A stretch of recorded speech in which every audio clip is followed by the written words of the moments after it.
segredos da depressão, nos colocar para fora. O depressivo é aquele que guarda mágoa, guarda rancor, guarda o perdão que deve ser liberado. Ele acaba se tornando uma pessoa depressiva.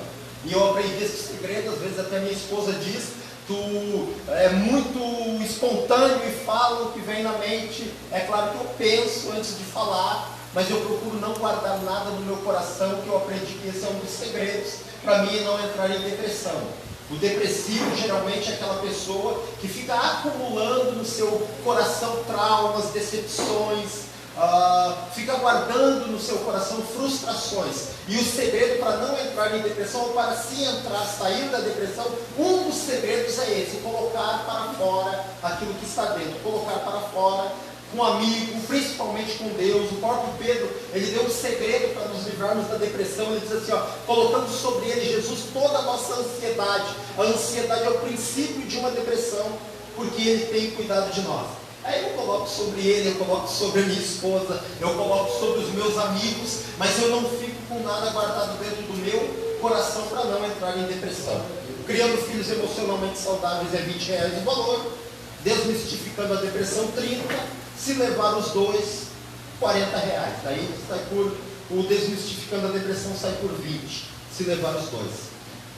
A depressão é considerada hoje, irmãos, pela psicologia, né, e pela sociedade, a doença do século. A ansiedade é considerada o mal do século.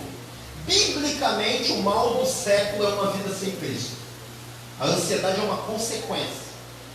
A sociedade e a psicologia chamam a ansiedade de o mal do século. Mas o mal do século é uma vida sem Cristo. E a doença não só do século, como de 6.000 anos, 6.300 anos que a humanidade está no planeta Terra, a doença é o pecado. Eu não estou dizendo que a depressão é um pecado escondido, pode ser. Muitas pessoas que dizem que depressão é exclusivamente demônio. Não é. Pode ser. Pode ser pecado escondido. Pode ser uma ação demoníaca. Pode ser uma possessão demoníaca. Mas não é diretamente proporcional. Porque eu provo no livro ali, através do diagnóstico. A CID-10, ela traz um diagnóstico com 3 sintomas fundamentais e 7 sintomas acessórios, que somados, eles nos dizem se a pessoa está em depressão ou não, é só uma tristeza. E se ela está numa depressão leve, moderada ou grave. Isso aqui eu tenho no livro, no capítulo chamado Personagens Bíblicos Depressivos. Quando nós pegamos a CID-10, que é o que é usado para detectar se a pessoa está ou não em depressão, e se ela está em estágio leve, moderado e grave. E quando eu pego esses 10 sintomas, 3 fundamentais, 7 acessórios, e eu vou para os personagens da Bíblia, eu fico pasmo. Porque eu vou encontrar Elias depressivo, eu vou encontrar Moisés depressivo, eu vou encontrar Jonas depressivo, eu vou encontrar Noemi depressiva, eu vou encontrar muitos personagens, Timóteo depressivo. Muitos personagens bíblicos passaram pela depressão. Então a depressão não é exclusivamente demônio. Se nós pegarmos o diagnóstico da CID-10 e diagnosticar os personagens bíblicos, vai entender que Moisés, Noemi, Timóteo e Davi estiveram num estágio de depressão grave, mas todos eles passaram pela depressão e saíram da depressão. Agora tu vai me dizer, ou alguém vai me dizer que Davi estava endemoniado? Vai me dizer que Moisés estava endemoniado? É claro que não, irmão. Um espírito maligno ele não toma posse de um crente verdadeiro. Preste atenção nisso. Um crente que tem um Espírito Santo, para ele ficar endemoniado, primeiro ele tem que entristecer o Espírito Santo a ponto de o Espírito Santo sair da vida dele. É impossível o demônio entrar no lugar onde o Espírito Santo habita. Impossível. Nós temos este relato ali no rei Saul, 1 Samuel capítulo 16. A Bíblia vai dizer que o Espírito do Senhor saiu de Saul. Aí sim, um espírito maligno da parte de Deus, ou seja, com a permissão de Deus, o atormentava. Mas primeiro o Espírito de Deus teve que sair. Então um crente endemoniado, para uma pessoa que é cristão, verdadeiro cristão, é impossível. Ele pode sofrer influência maligna, ele pode até sofrer uma opressão, possessão de forma nenhuma. Para uma pessoa ser possessa por demônio, primeiro o Espírito Santo tem que sair da vida dele. O Espírito Santo não sai com facilidade porque ele nos ama. Aleluia. Ele intercede por nós com gemidos inexprimíveis. Em algumas palestras que eu dou, irmãos, inclusive até em escolas, né? Eu tive no final deste ano passado um problema gravíssimo no que eles chamam ali de escola do mato, ali em Xangri-Lá, e aí descobriram que eu falo sobre gerenciar as emoções, eu falo sobre síndrome do pânico, transtorno bipolar, depressão, crise de ansiedade, e a diretora fez uma entrevista comigo de 5 minutos. Ela disse assim: eu vou fazer uma entrevista de meia hora, se tu me conquistar, eu coloco todos os meus alunos do ensino fundamental, do ensino médio na tua mão. 5 minutos, ela disse: eu pode parar de falar, já me conquistou. E a situação ali era trágica.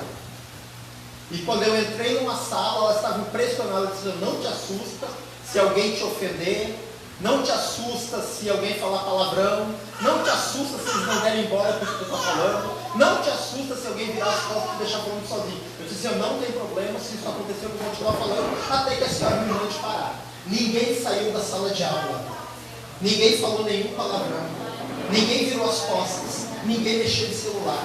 Antes da palestra eles tiveram uma palestra, professores e alunos, e foi terrível o que eu vi.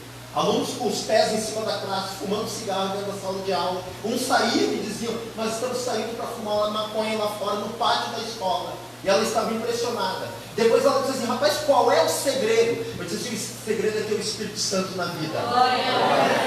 Eu disse assim: não é só eu. A maioria dos cristãos, eles têm o dom da oratória. Quando eles começam a falar, eles prendem a atenção da pessoa. Isso aí não é humano, isso é divino. É o Espírito Santo na vida das pessoas. A sociedade precisa que nós venhamos a alçar a nossa voz. Existem muitos inimigos, mas até dentro dos inimigos existem pessoas com a sua alma totalmente doente, prejudicada, uma alma tóxica, que precisa de uma mensagem vindo da parte de Deus, e essa mensagem o Senhor confiou através do Espírito Santo à igreja.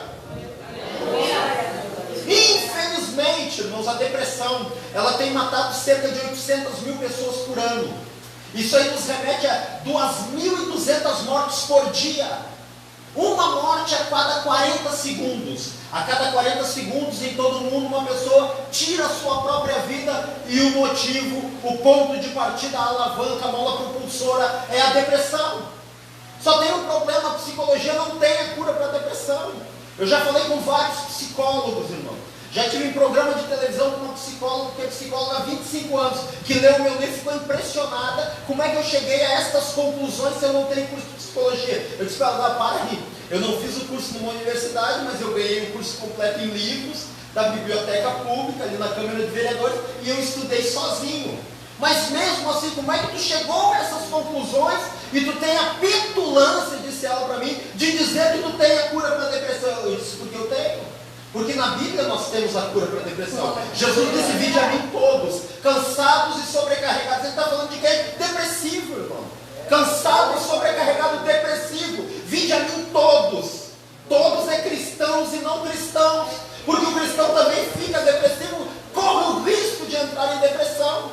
E ele diz assim: vinde a mim todos, cansados e sobrecarregados, oprimidos, e eu vos aliviarei. Eu disse assim: esse foi o meu ponto de partida. Quando eu vi o problema, estudei clinicamente a respeito do problema, e eu olhei para a Bíblia e vi que Jesus tem a solução. Eu fui audacioso ao ponto de dizer no livro que eu tenho a solução para o problema. A solução é Jesus Cristo. Só que isso aí tem invadido não só as pessoas lá fora, mas a igreja também. Tem filho de crente se suicidando, tem pastor se suicidando, tem obreiros se suicidando.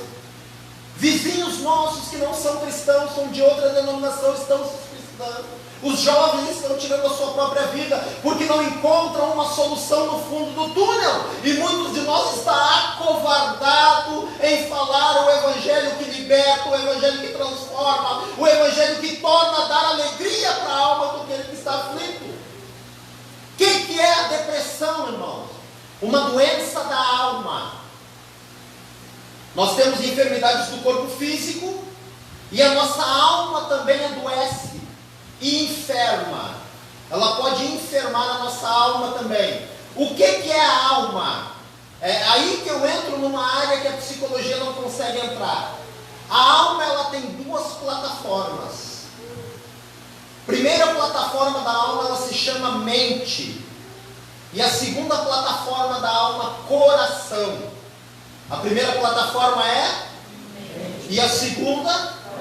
Quando tu encontrar estes dois termos, tanto no Antigo, nos 39 livros da Bíblia, quanto no Novo, nos 27, tu encontrar a palavra mente. Em algumas versões traz uma versão, uma tradução um pouco equivocada, e ela traz o termo rins. E muitas pessoas estudam, não estudam a fundo, acham que está falando deste órgão físico e não está. É uma versão porque a palavra rins, no hebraico, ela é muito parecida com o termo que remete à mente. Mas quando traz a palavra rins, está falando da mente também. Então quando nós lemos a Bíblia e encontramos a palavra mente e a palavra coração, está falando das duas plataformas da alma. Na mente está o pensamento. Agora nós vamos para as faculdades da alma.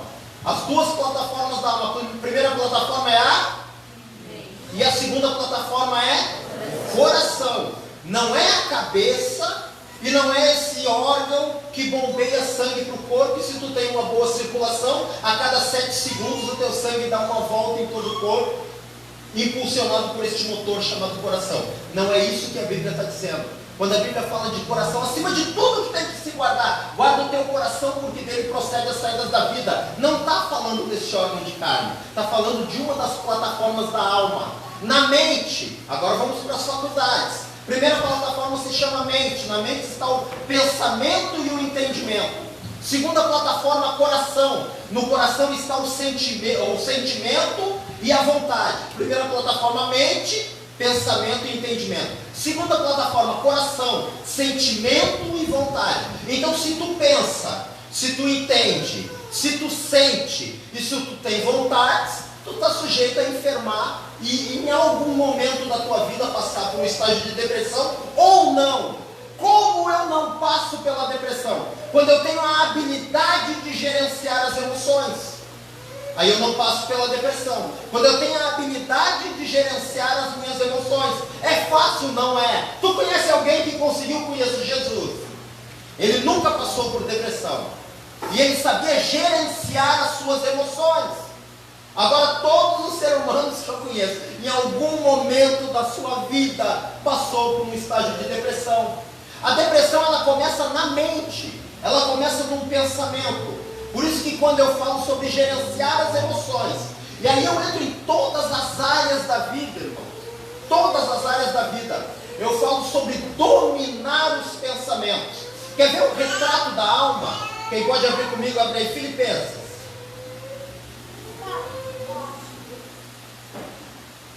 Carta de Paulo aos Filipenses, para ficar bem gravado. É um assunto bem longo, mas eu não vou cansar os irmãos, vou ser bem objetivo.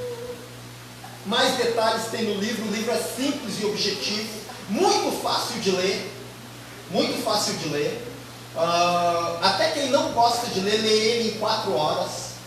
Todos os 2 livros é muito fácil de ler, uma linguagem bem simples. Filipenses capítulo 4, versículo 6, vai falar sobre ansiedade. Não andeis ansiosos por coisa alguma. Em tudo, porém, seja conhecido diante de Deus as vossas petições, pela oração, pela súplica com ação de graças. Agora o retrato da alma. E a paz de Deus, que excede todo entendimento, guardará. Guardará o quê? O que ele diz aí?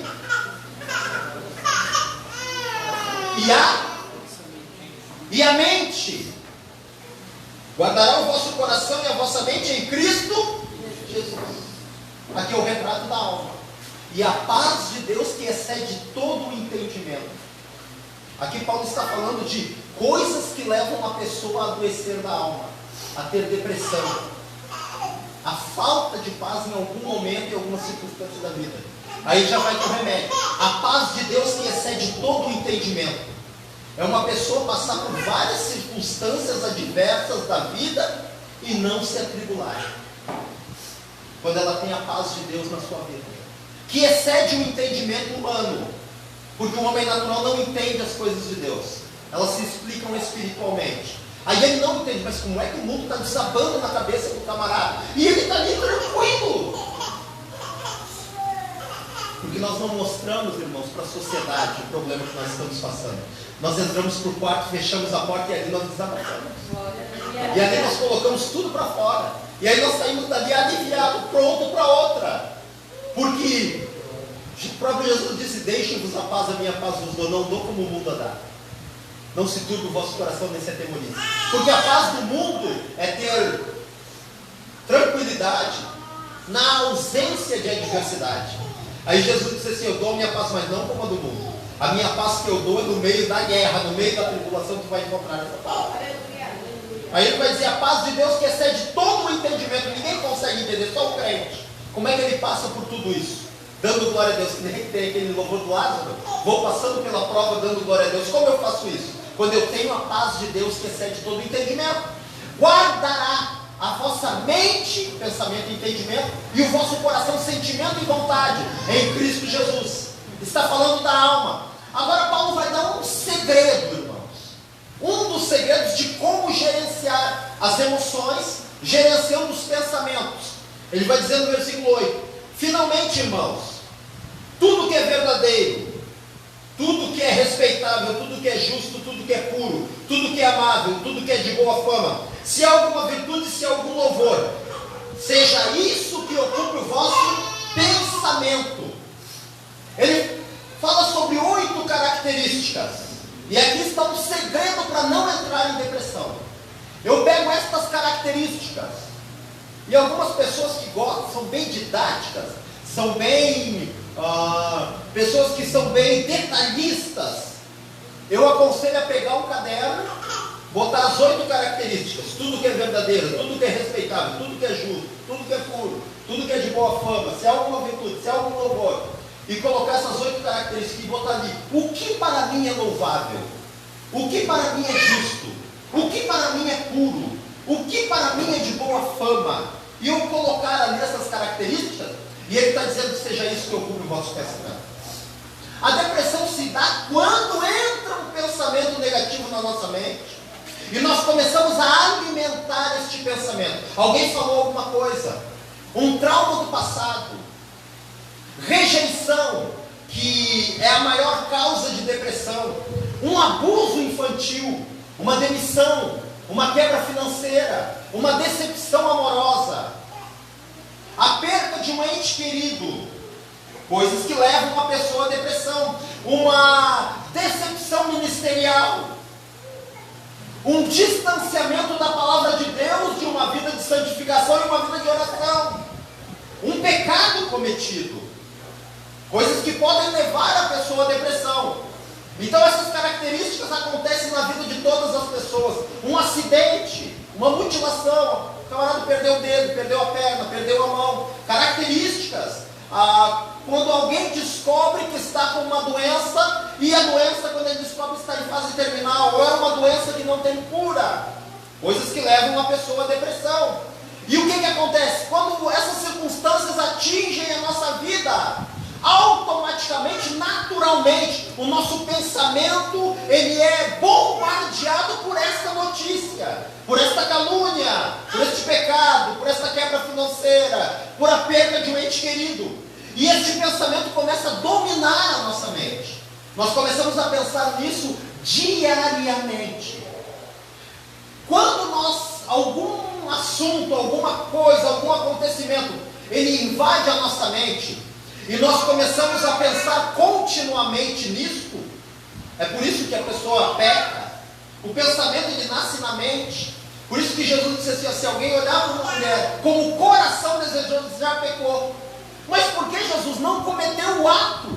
Porque o coração está desejoso, ele já pensou aquilo ali muitas vezes, ele alimentou aquele pensamento muitas vezes, a ponto de deixar de ser só um pensamento e passar a ser um sentimento.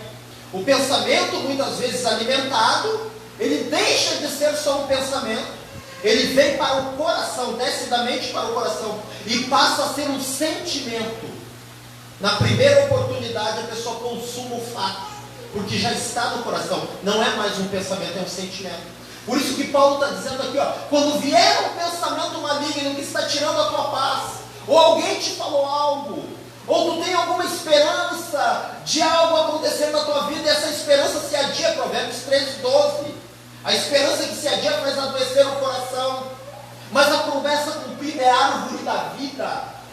coisas que acontecem na nossa vida e tentam dominar o nosso pensamento. Quando algo negativo está dominando o nosso pensamento, tentando dominar o nosso pensamento, batendo na nossa mente durante a noite, durante a manhã, enquanto nós estamos trabalhando, enquanto nós estamos orando, enquanto nós estamos meditando, se nós não tivermos a habilidade de delatar este pensamento, ele invade a nossa mente de uma forma que ele passa a conviver conosco.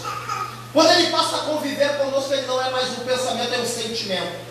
E aí o ser humano não consegue fazer nenhuma coisa alheio a este pensamento, porque ele já é um sentimento. Tu pode estar em qualquer lugar, em qualquer momento, fazendo qualquer coisa, e este pensamento está te acompanhando, e isso leva a pessoa à depressão. Mas Paulo está dizendo aqui aos Filipenses: quando vier este pensamento maligno, tire ele da tua mente. De que forma? Substituindo por tudo que é verdadeiro, tudo que é justo, tudo que é puro, tudo que é de boa fama, se há alguma virtude, por algo que é algum louvor. Substitua este pensamento, irmão. Eu já vou dar a letra aqui. O que é justo, o que é puro, o que é amável, o que é virtuoso, o que é de boa fama, o que é louvável, a palavra de Deus. Aleluia. Esse é o segredo. Quando vem um mau pensamento, por isso que eu sempre aconselho quem pode, né, conduzir aquela Bíblia de bolso, o Novo Testamento, Provérbios e Salmos no bolso. Quem pode trabalhar, quem pode conduzir, tenha ela à mãos. Ou a Bíblia no celular, para ouvir ou para ler. Ou antes de sair de casa, leia uma passagem bíblica, ore, e eu vou pensar, eu vou meditar nesse versículo o dia inteiro. Quando o pensamento maligno quiser bater na porta da tua mente, algum pensamento negativo, tu substitui ele pela palavra de Deus. E o diabo é perito nisso. No jardim ele foi tentar a Eva a respeito do único mandamento que Deus tinha dado: não é para comer da árvore que está no centro do jardim. E ele foi feliz no seu intento, porque a Eva alimentou aquele pensamento que foi lançado pelo maligno a ponto de se tornar um sentimento, e na primeira oportunidade ela cometeu o ato.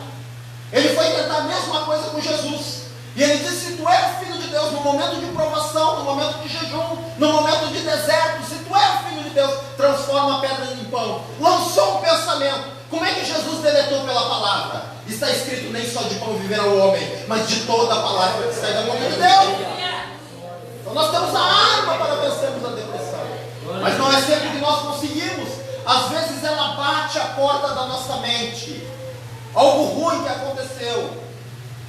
Cada um de nós tem as suas infelicidades. Cada um de nós carrega na nossa alma alguns traumas.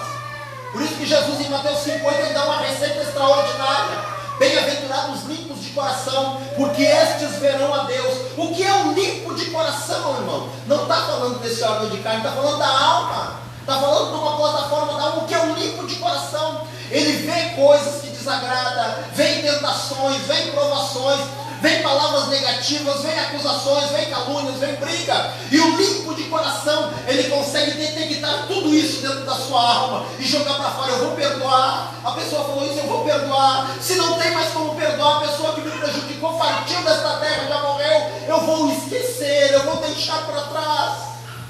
Eu vou partir para outra. Uma frustração. Eu tinha um projeto, eu gastei algum tempo neste projeto e fui mal sucedido neste projeto, e isso tenta invadir a minha mente, invade o meu coração e me tira a coragem de tentar de novo, de levantar e caminhar de novo, de fazer novos projetos. Mas o que eu faço? Eu tiro isso do meu coração, esta frustração, esta decepção, levanto a minha cabeça e faço que nem Paulo, e olhando para o alvo pelo prêmio da soberana vocação de Deus em Cristo Jesus. O segredo. Aí alguém pode me perguntar: irmão, quais são os sintomas da depressão? Isolamento. Um dos sintomas da depressão. A pessoa procura se isolar de tudo e de todos. Porque às vezes ela foi tão frustrada, tão decepcionada, tão traída e tão machucada. A pessoa muitas vezes machucada, por isso que é muito difícil lidar com alguém que tem traumas de infância. É muito difícil tu conseguir dialogar com essa pessoa, porque ela vai dizer para ti: está tudo bem, tu está vendo até pelo rosto, pelo semblante, que está tudo mal. Mas é muito difícil ela se abrir, porque ela cria defesas. Ela foi tão traída que ela criou um bloqueio na sua mente, no seu coração, que não permite com que ela venha confiar em ninguém. Então nós temos que trabalhar conquistando a confiança dessa pessoa, para que essa pessoa venha abrir o coração e colocar tudo lá para fora, aquilo que está machucando aqui dentro. Então, um dos sintomas da depressão é isolamento. Olha só, o depressivo mais famoso na Bíblia é Elias. Nós vamos ver que eu posso atestar aqui 2 problemas que levou Elias a uma depressão. Primeiro, um ministério, irmãos, muito fluente, muito rápido. Ele já chegou profetizando, as coisas já foram acontecendo, a perseguição já foi pegando, a fuga já foi pegando, a fome, a sede, ele estava pegando na nação, e foi para o Querite, e foi para aqui, Deus mandou para lá, e Deus mandou para Serepta. Eu vejo 2 problemas que levou Elias à depressão. O ponto de partida foi esse: um ministério muito rápido, um ministério muito exaustivo, o ministério de Elias, bem exigido. Posso dizer que, biblicamente falando, tinha 7.000 joelhos que não se dobraram a Baal, mas ele era o maior ícone de Deus que estava na terra naquele momento, até depois de aparecer Eliseu. Nós vimos no desafio do Carmelo 2 características que levaram Elias a uma depressão muito rápido. Se algumas pessoas fossem tratar, um psicólogo fosse tratar Elias, ia se espantar. Como é que ele chegou a esse estágio grave de depressão num período tão curto de tempo? Se eles analisarem pela perseguição de Jezabel. Mas o problema já vem lá de trás. E o principal problema da depressão de Elias, irmãos, era Deus. Ele vai dizer 2 vezes, quando Deus encontra ele no Horebe, ele vai dizer assim, tenho sido muito zeloso para contigo. 2 vezes ele diz. O que ele estava querendo dizer com isso? Eu sou zeloso contigo, mas tu não é comigo. Como é que tu deixou Jezabel me ameaçar de morte, a ponto de eu ter que fugir? Então o maior problema de Elias era com Deus. O segundo maior problema com o povo, porque Deus respondeu o clamor de Elias diante dos profetas de Baal e dos profetas de poste ídolo. 450 de Baal, 400 de Azerá, poste ídolo. E Deus respondeu o clamor de Elias, porque o povo coxava em 2 pensamentos. Quando Deus respondeu o clamor de Elias e houve a matança dos profetas de Baal, o que Elias pensou quando a Jezabel fez a ameaça? Me façam os deuses o mesmo e outro tanto, se amanhã, por esta hora, tu, como matou os profetas, tu vai ser morto também. O que ele pensou? Deus vai interceder por mim e vai matar Jezabel. Não aconteceu. Segunda coisa que ele pensou: o povo vai interceder por mim. O povo acabou de ver que Yahvé é Deus e que eu sou o representante dele na terra. Então o povo vai diante de Jezabel e vai dizer: para matar ele tem que matar eu primeiro. Ninguém fez isso. Nem os 7.000 que não se dobraram a Baal. Ninguém fez isso. Quando Elias viu que Deus não fez nada, na mente dele Deus não fez nada, e o povo não fez, ele fugiu. E olha só o que ele fez, característica de depressivo. Ele chegou para Deus e disse assim: todos se foram, quebraram os teus profetas, abandonaram os teus concertos, mataram os teus profetas, quebraram os altares, só fiquei eu, e procuro tirar minha vida. Olha só o equívoco do depressivo. Irmãos, todos se foram mesmo. Tinha 7.000 que não dobraram o joelho a Baal, mas o moço não se foi. Se eu tenho alguém corajoso na Bíblia, dentre outros personagens, é esse moço anônimo do Elias. O moço não se foi. Ele deixou o moço em Berseba. Então o depressivo, irmãos, ele tem essa habilidade de afastar até os melhores amigos de perto dele. E geralmente os melhores amigos se afastam. E é onde o depressivo vai e arrisca se suicidar. Porque é difícil de conviver com o depressivo. Mas se tu é amigo verdadeiro, tu vai conviver com ele, vai falar muito pouco e vai tentar ouvir bastante. Se ele tiver alguma coisa para dizer. Ele deixou o moço em Berseba, caminho de um dia, deitou embaixo do pé de zimbro, dormiu um dia inteiro. É o que o depressivo faz, ele se isola, ele abandona as pessoas, ele tira as pessoas que estão à sua volta, ele procura afastar as pessoas, porque ele não vê solução para o seu problema. E ali ele dormiu, nem se preocupou em comer. depressivo.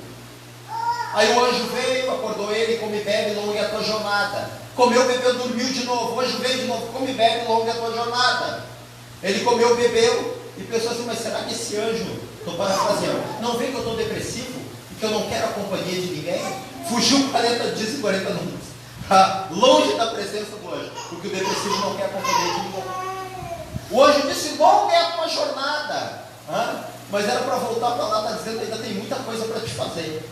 Por isso, por esta palavra, eu acredito que ele é uma das duas testemunhas do Apocalipse. Porque longa é a tua jornada. Ele voltou, ele não ungiu Azael, rei da Síria, que Deus havia mandado. Ele não ungiu Jeú, rei de Israel. Ele só ungiu ali o Eliseu no lugar dele. Teve aquela passagem ali dos capitães de 50 que morreram. E depois ele subiu no redemoinho, ele foi arrebatado. Longa é a tua jornada, ainda tem mais coisa para ele fazer, eu acredito. Ele caminhou de 40 dias sem comer nem beber. Chegou no Monte Horebe. Quando ele chegou ali, Deus chegou junto. Quando Deus chegou junto, ele disse assim, o que tu faz aqui, Elias? Ele deve ter pensado, não, hoje não disse que era para comer e beber longa é a jornada. Então eu dei uma jornada longa. Não, mas acho que nada é para o lado de lá, tu veio para o lado contrário. Mas já que tu veio aqui, vamos dialogar.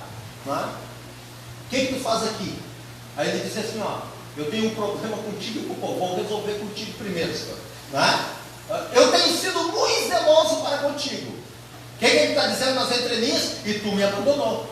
Mataram teus profetas, quebraram teu conselho, destruíram teus altares, todos se foram, só fiquei eu e procuram tirar a minha vida. E Deus disse assim, sai para fora da caverna. Ele saiu e ficou na boca da caverna. Tu pode olhar ali em 1 Reis 19. A Bíblia diz que Deus estava ali. De repente veio um vento muito forte. Era um vendaval. Não sei de quantos quilômetros por hora, mas a ponto de quebrar as rochas, as penhas da montanha, da montanha que ele estava. E Deus não estava no vento. É o que a Bíblia diz, é assim que diz. Veio um vento muito forte. Deus estava ali, naquele lugar, sim ou não? Sim, naquele lugar ele estava. Mas Deus estava no vento? Não. Aí depois veio o que? Um terremoto. Quantas pessoas morrem nos vendavais, né? Quantas pessoas morrem no terremoto? Passou um terremoto. E Elias estava ali de pé. Deus estava ali, mas não estava no terremoto. Depois veio o que? Depois do vento, do terremoto, veio o que? Uma brisa. Fogo. E Deus estava no fogo, sim ou não? Mas Deus estava ali e não estava no fogo. Está aí a resposta para Elias. Eu tenho sido muito zeloso para contigo, tu não me esqueceu, me abandonou. Passou o vento, passou o terremoto, passou o fogo. Deus estava ali, não estava nem num dos três. Agora eu faço uma pergunta: quem é que estava por trás desses fenômenos naturais? Se não era Deus? Será que tinha alguém ali com atividades paranormais? Quem é que estava por trás desses fenômenos? Quem é que estava por trás do vento que bateu nos quatro cantos da casa de Jó? Entendeu o que Deus disse para Elias?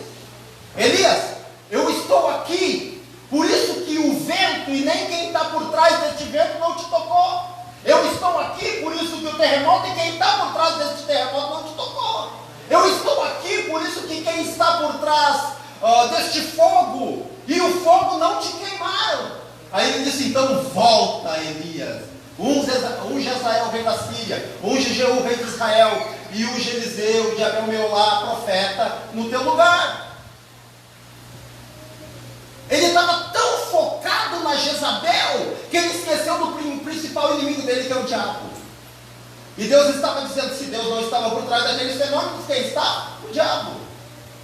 E se o diabo, que tem mais ira e mais força do que o ser humano, não tocou em Elias através daqueles fenômenos, porque Deus estava ali guardando ele.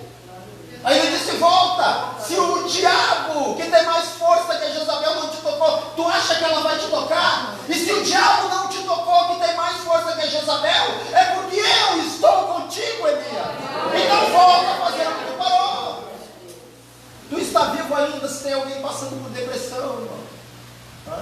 Não deixa ela te matar. Se o diabo, que é o teu principal adversário, não conseguiu te tocar, não é essa depressão que vai tirar o teu foco.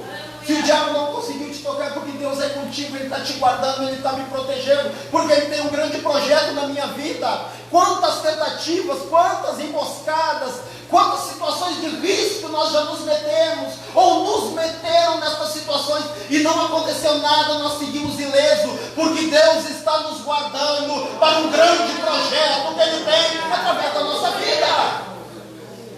Nós reclamamos de muitas coisas, irmão, principalmente hoje, século 21, o século do palpável, o século do materialismo, que ignora Deus, ignora a palavra de Deus, ignora o sobrenatural. Mas Deus está nos guardando em tantas situações, e às vezes nós não vimos, porque nós estamos tão acostumados com o palpável. Mas no mundo no mundo sobrenatural, Deus está guardando a nossa vida das tentativas do diabo de nos frustrar. O diabo tem tirado o projeto de tanta gente através da depressão, porque com a depressão, irmãos, também vem a influência. Pode não vir a possessão, quem sabe nem a opressão, mas a influência vem. Muitas pessoas dão ouvido para o diabo e abandonam tudo o que estão fazendo. E quando nós abandonamos o que nós estamos fazendo para Deus, é um perigo muito grande. É um perigo muito grande de nós tropeçarmos. 2 Pedro capítulo 1, versículo 10, ele diz para nós fazer cada vez mais firme a nossa vocação e eleição, porque fazendo isso nunca jamais tropeçareis. Mas o depressivo, geralmente, a primeira coisa que ele abandona é a vocação.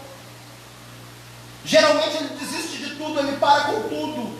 Se por um acaso alguém aqui está pensando dessa forma, desista deste pensamento, substitua por algo puro, justo, de boa fama, louvável, e volta a fazer o que tu fazia para Deus.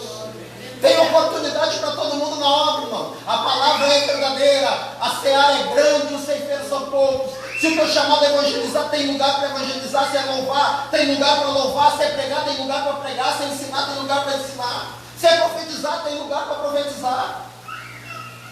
Tem espaço para todos na obra. Volta a fazer o que tu está fazendo. Vence essa depressão, vence esse desânimo, vence este esgotamento e volte a trabalhar, volte a fazer. Irmão, mas tu não sabe o que eu estou passando. Irmão, eu imagino o que cada um está passando, de uma forma ou de outra. Nós passamos por muitas circunstâncias antes de entrar na igreja, principalmente quando nós entramos. Porque quando nós entramos, além de tudo, nós já temos aquele que nós éramos aliados, Efésios 2 lá fora. Nós andávamos segundo o príncipe deste mundo, o príncipe das potestades do ar. Agora nós não andamos mais. Nós andamos de braço dado com o inimigo, agora nós somos adversários dele. Então nós temos mais um problema. Existem muitas circunstâncias, mas Jesus está conosco em todas. Estou preparando para encerrar. Mais duas passagens aqui.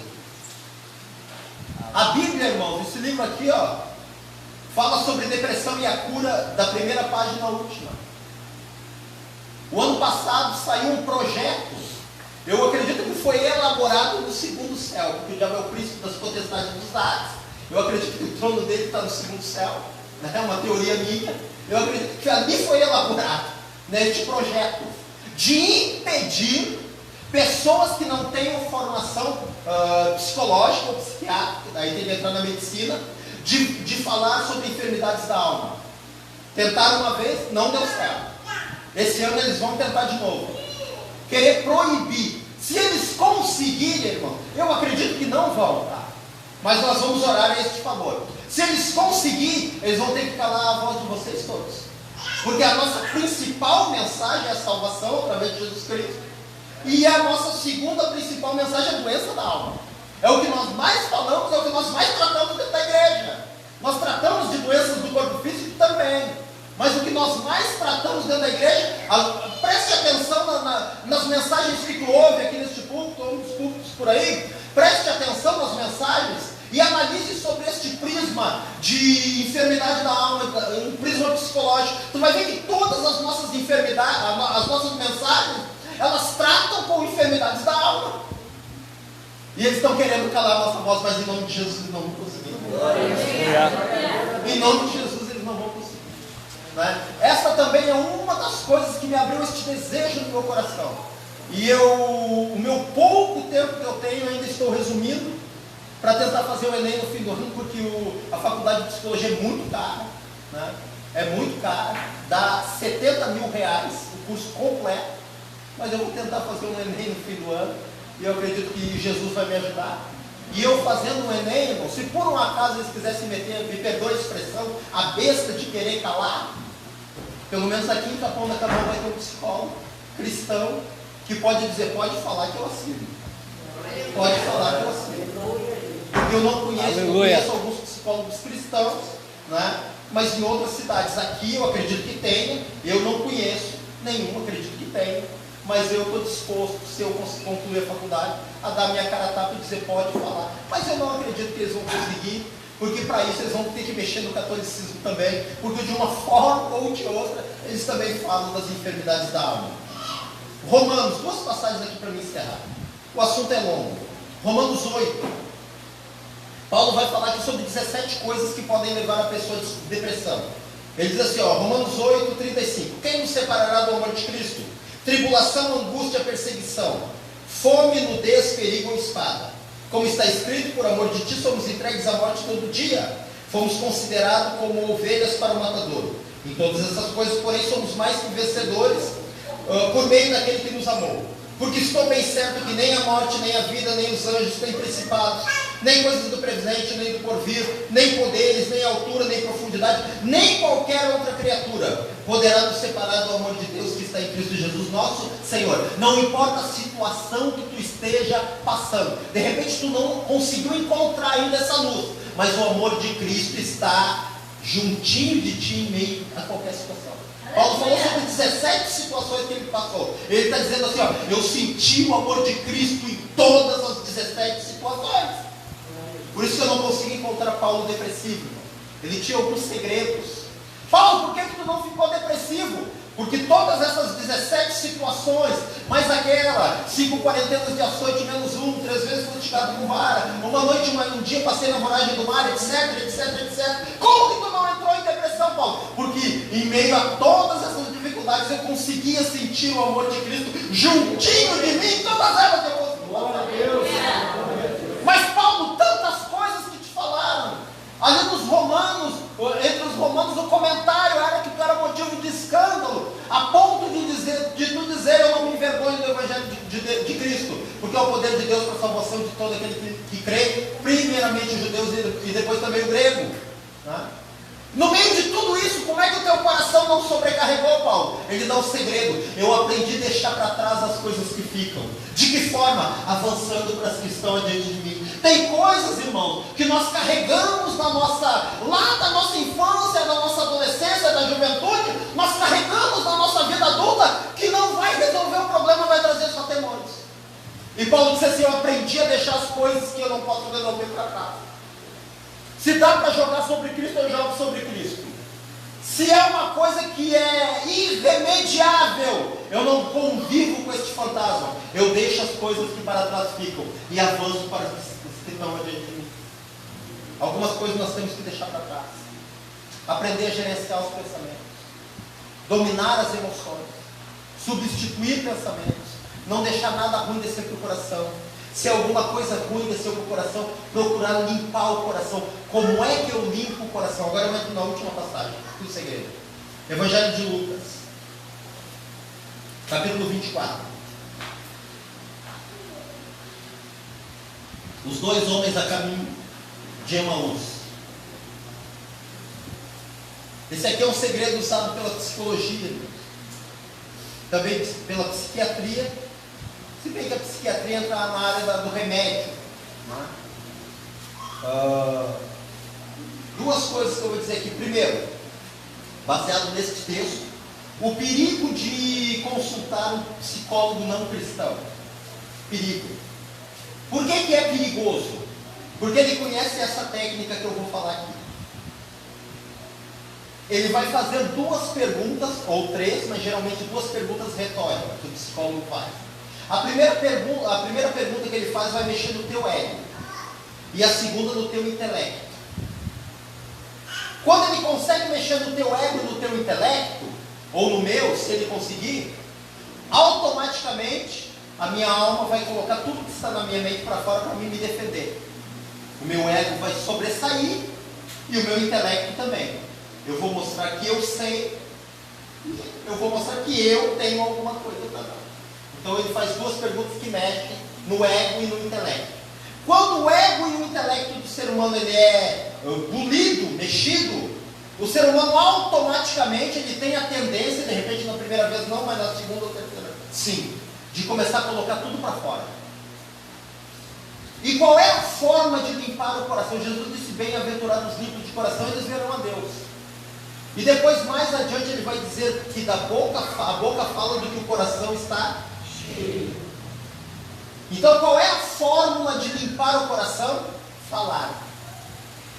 Essa é a fórmula. É o segredo para sair da depressão ou não entrar. Um dos segredos, tem muitos. Aí o pastor Evandro vai ter que convidar várias vezes aqui para entrar em todas as áreas.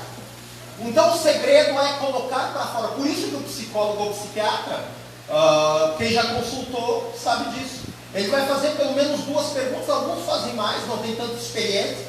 Os que têm mais experiência, eles fazem 2 perguntas. Ela toca no ego e ela toca no intelecto. E a pessoa começa a abrir a boca e toca tudo para fora.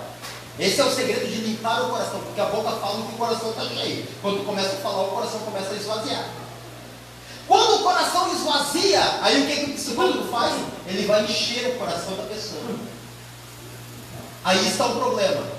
E se o psicólogo é ateu, o que ele vai encontrar o teu coração vazio, o que ele vai colocar dentro? E se o psicólogo é idólatra? E se o psicólogo mexe com magia negra? O que ele vai colocar dentro do teu coração que tu acabou de esvaziar para ele? O que ele vai botar ali dentro? Esse é o perigo. Estavam indo 2 homens a caminho de Emaús, aproximadamente 11 quilômetros de Jerusalém. O nome de um era Cleopas, o nome de outro a Bíblia não fala. E Jesus estava entre eles no caminho. Olha só o que a Bíblia vai dizer aqui, irmãos. Eu gosto muito desse detalhe aqui. Ó. Lucas 24, eu já estou encerrando aqui. Lucas 24, 14 diz assim: iam conversando a respeito de todas as coisas sucedidas. O que tinha acontecido, eram discípulos de Jesus. Não eram dos 12, mas fazia parte dos 120, dos 500 que viram Jesus ressuscitar, dos seguidores de Jesus. Esses homens aqui, quem sabe, investiram 3 anos da sua vida em Jesus. Agora Jesus tinha sido crucificado, sepultado. Era isso que eles vinham falando no caminho. Sobre a decepção de ter investido 3 anos da vida em Jesus, achando que ele era, e agora, segundo eles, ele não era mais.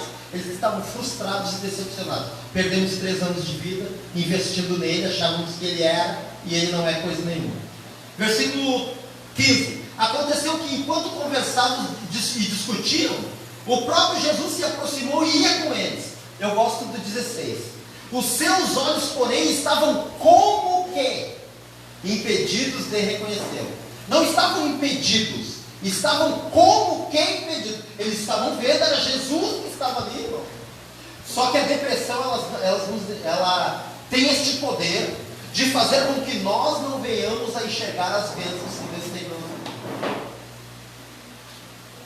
Entenderam por que eu falei? Não estou mexendo no livre-arbítrio. Ela não tem o poder de fazer nós não enxergar. Ela tem o poder de fazer com que nós não venhamos a enxergar. Jesus estava ali, mas a tristeza era tão grande e profunda, a decepção era tão grande, que os olhos estavam como que, não estavam impedidos, como que impedidos de reconhecer. E olha só o que Jesus fez. 17. Então lhes perguntou: que é isso que vos preocupa? E de que vocês vêm tratando no caminho? E eles pararam entristecidos. 2 perguntas retóricas, que tocou no ego e no intelecto. Jesus perguntou para eles: o que vocês vêm falando sobre o caminho? Eles olharam para Jesus e disseram: tu é um peregrino? Tu não sabe o que aconteceu? Tocou no ego. Nós sabemos o que aconteceu. Agora Jesus vai tocar no intelecto. O que aconteceu? Me expliquem. E eles começaram, aí depois tu lê em casa, tema de casa. Eles começaram a botar tudo para fora o que estava dentro do coração. Jesus fez 2 perguntas, 11 quilômetros, só ouvindo eles. E eles, nós acreditávamos que era ele. Agora já é 3 dias e nada. Algumas mulheres foram lá no sepulcro, vieram trazendo a notícia que o sepulcro estava vazio, mas nós não vimos nada. 2 dos nossos, Pedro e João, também foram, trouxeram a mesma notícia, mas nós não vimos nada. E agora nós estamos indo embora, 11 quilômetros, colocando tudo para fora, o que estava entulhado dentro do coração. Quando chegaram a uma altura do caminho, irmãos, depois de colocar tudo para fora o que estava no coração, Olha o que acontece aqui, ó. Lucas capítulo 24, versículo 25. Depois que eles, a boca fala que o coração está cheio, depois que eles esvaziaram o coração pela boca, 25. Então lhes disse Jesus: nestes e tardos de coração para crer tudo o que os profetas disseram. Porventura não convinha que o Cristo padecesse e entrasse na sua glória? Eu gosto do 27. E começando por Moisés, e discorrendo por todos os profetas, expunha-lhes o que a seu respeito constava em toda a Escritura. Deixa eu colocar em pé.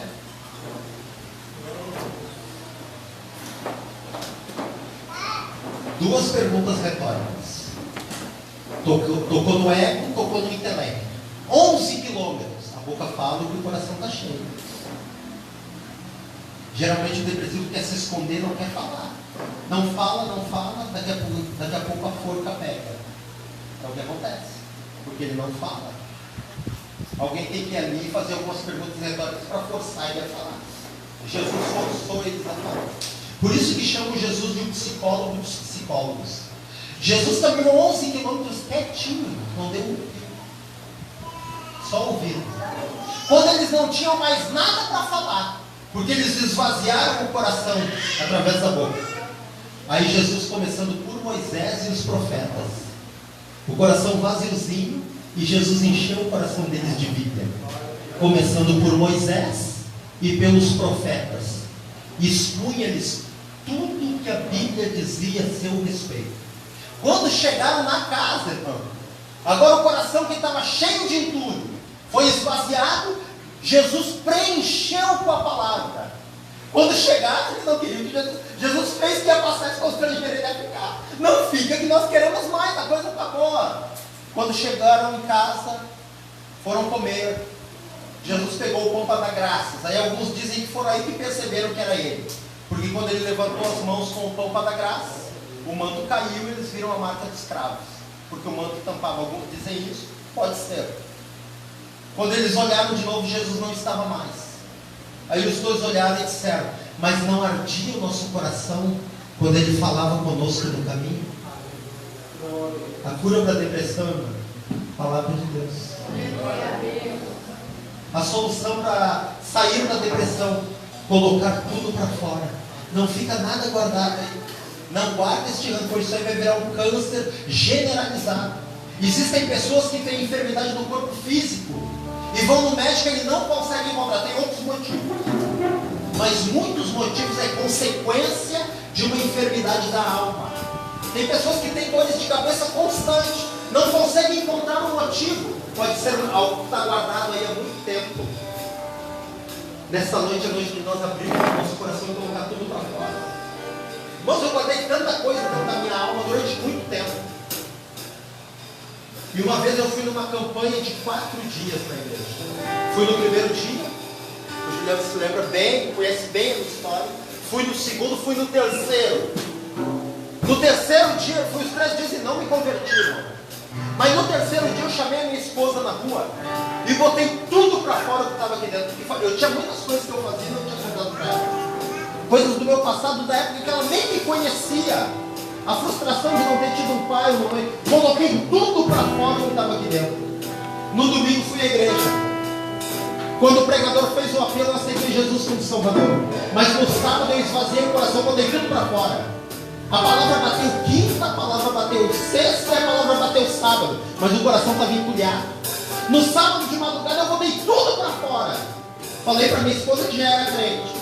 No domingo eu fui para a igreja com o coração limpinho, vaziozinho. Quando o pregador pregou, a palavra encheu meu coração. Eu fui lá para frente e aceitei Jesus como Salvador. Ele me libertou de todos os vícios.